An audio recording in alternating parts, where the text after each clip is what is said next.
আজই ডাউনলোড করুন আর এনজয় করুন আপনার পছন্দের শো। রূপকথার গল্পে ওই রাক্ষস খোক্ষস ভূত প্রেতেরা ঢুকে সুখের ভাগের থাবা বসায়। রূপকথারই তো গল্প, এটাই তো আমাদের জীবন। স্যার, আপনার টুকারের যা ডাক্তারি জ্ঞান বুদ্ধি, তাতে করে বেশ বুঝতে পারছি এই স্টেজে আর কেউ বাঁচে না।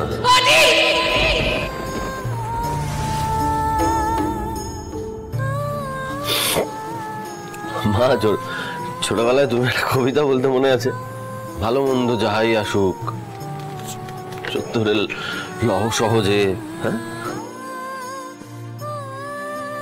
না আদি, কিছু একটা ওয়ে আউট থাকবেই, আমরা তোর কিচ্ছু হতে দেব না। বাবা, তুমিও তো ডাক্তার, রিপোর্টটা তো দেখলে, টিউমারের সাইজটা দেখেছো? লাস্ট স্টেজ, খুব ভালো করে জানো।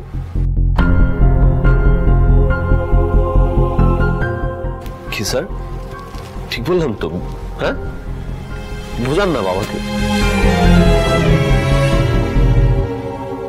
এই সিচুয়েশনে দাঁড়িয়ে আমার একটা কথা খুব রেলিভেন্ট লাগছে এখন। আনন্দি বলতো, জিন্দেগি লম্বি নেই, বড়ি হোনি চাহিয়ে।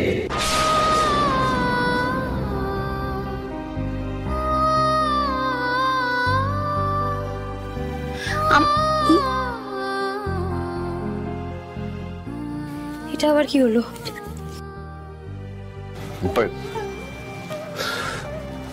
এখানে ভালো লাগছে না, আমার দমটা বন্ধ হয়ে আসছে। আমি একটু ফ্রেশ।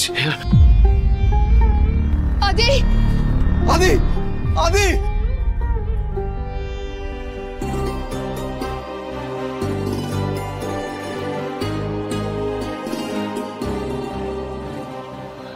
সব প্রবলেমের সলিউশন রয়েছে টুকাই, সেটা আমাদের দেশে না থাক বিদেশে তো রয়েছে।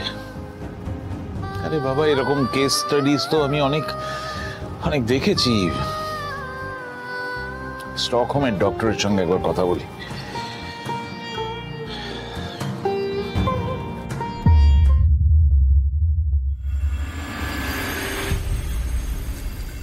পারবো না, আমি পারবো না। এত দুঃখ, এত কষ্ট সহ্য করার ক্ষমতা আমার নেই। আচ্ছা, আমার দাদু ভাই, আমার দাদু এই সংসারে হালটা ধরেছে, ওরাই তো সকলকে এত সুখে শান্তিতে ভালো রেখেছে। তারপরেও কেন আমাকে এত কিছু সহ্য করতে হবে? ঠাকুর, আমাকে তুলে নাও, আমি আর বাঁচতে চাই না, আমাকে তুলে নাও ঠাকুর। ঠাম্মি, কি বলছো বলো তো? আর এইসব কথাগুলো ঠাম্মি যদি দাদা ভাইয়ের কানে পৌঁছায়, দাদা ভাইয়ের কেমন লাগবে ভেবেছো একবারও? আচ্ছা, আমি কি পাপ করেছি, হ্যাঁ, যার জন্য এত বড় শাস্তি আমাকে মুখ করতে হবে? কেন আমার আয়ু বাড়িয়ে দিয়েছে শুধুমাত্র এই দিন দেখার জন্য? ঠাম্মি, তুমি শক্ত হও ঠাম্মি। তুমি এরকম করলে আমরা নিজেদের কি করে সামলাবো বলো তো? আমার এই সময় আমায় কে আগলে রেখেছিল বলো? আচ্ছা, তাহলে তোরাই আমাকে বলে দে, আমি কি করব? এই সময় নিজের মনকে কিভাবে শক্ত করে রাখবো, তোরা আমাকে শিখিয়ে দে। আমি জানি না ঠাম্মি, কিন্তু আমার মনে হয় এই কষ্টটা ওদেরকে না দেখানোই ভালো। আচ্ছা, আমরা কান্নাকাটি না করে ওদেরকে সাহস জোগাতে পারি না? হ্যাঁ ঠাম্মি? সাহস? এই বয়সে এসে আমার নাতিকে আমি কি সাহস জোগাবো বল?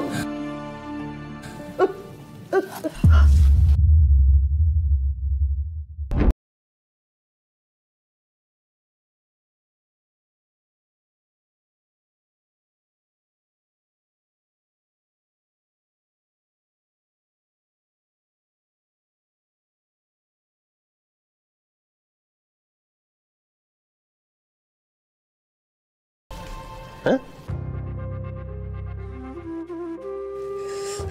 তুমি কাঁদছো কেন? কই দাদু ভাই, কাঁদছি না তো, কাঁদছি না। তুমি আমার কাছে কিছু লুকোচ্ছ না তো? সত্যি বলছো?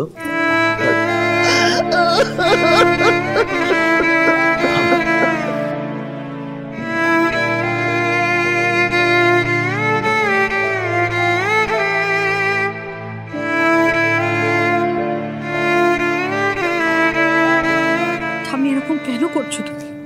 কাঁদ।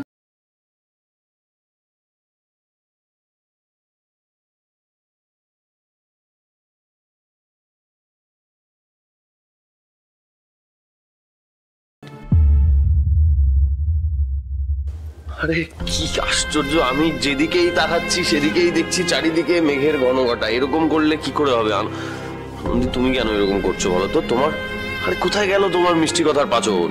আনন্দি, তুমি প্লিজ আমাদের এই মেঘটা সরিয়ে দিয়ে একটু সূর্যের দেখা দাও, প্লিজ ব্যবস্থা করে দাও এটা।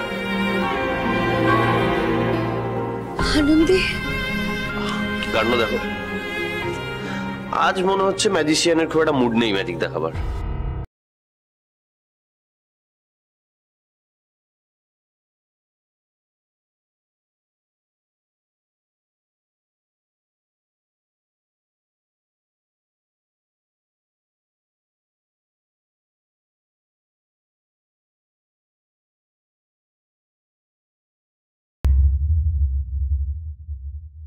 দাদু ভাই,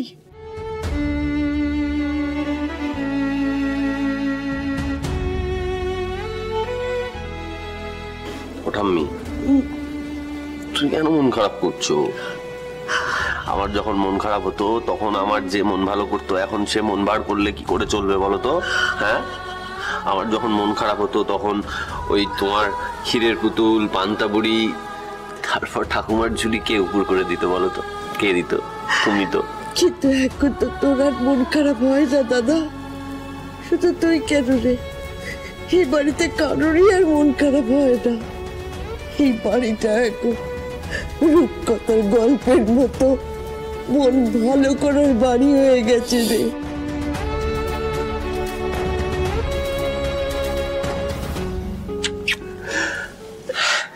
এটা তুমি ঠিক বলেছো, একদম ঠিক বলেছো।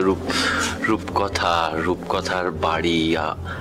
তবে জানো, রূপকথার গল্পে ওই রাক্ষস, খোক্ষস, ভূত, প্রেতেরা ঢুকে সুখের ভাগের থাবা বসায়। রূপকথারই তো গল্প। এটাই তো আমাদের জীবন। না, চুপ। অনেকক্ষণ ধরে দেখছি তুমি সব বলে যাচ্ছ, চুপ।